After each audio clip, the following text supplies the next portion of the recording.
يا خويا يا خويا يا خويا، من قلة تربية فيك، ومن قلة أخلاق، ومن قلة مستوى، ومن قلة لونجاج، ومن قلة معروف، ومن قلة حياء. والله الغلطة مش منك انت، والله قسما عظمني الغلطة مش منك انت. الغلطة من اللي جابك الله لتربح اللي جابك للتلفز، والله لتربح اللي عرف اللي عرفك، والله تربح اللي شهرك، والله لا تربحهم ان شاء الله تخلص لهم وحلة. هذه دو. خلينا ما نحكوش على علاقتك الجنسية مع فرح بالقاضي. هي تو في دار الحق، ونحن نحن في دار الباطل. مش طفلة ميتة. به.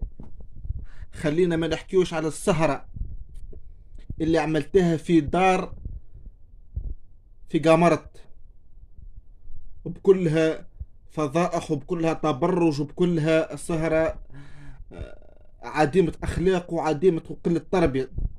وقت دجيل جايبين وعد وري وذني ملا دجيل ايش علينا. ثلاثة.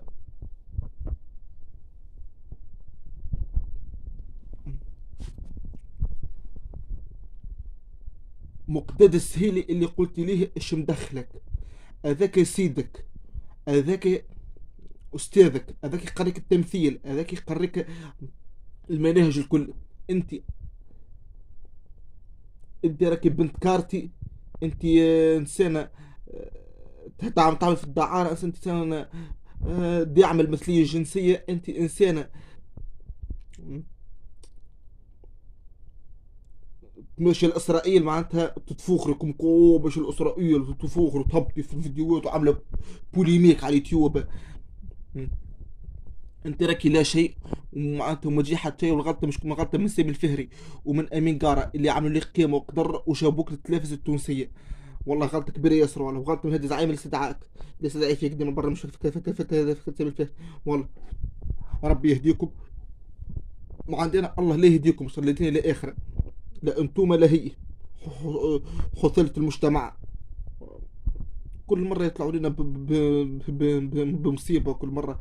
هيك نجلة التونسية مهبطة فيديو ساعة كاملة تبوس في حصانها من فمه. هيك الأخرى هذيك شو اسمها، آه عزة سليمان في حالة ساخنة. مرام بن عزيزة في حالة إغراء.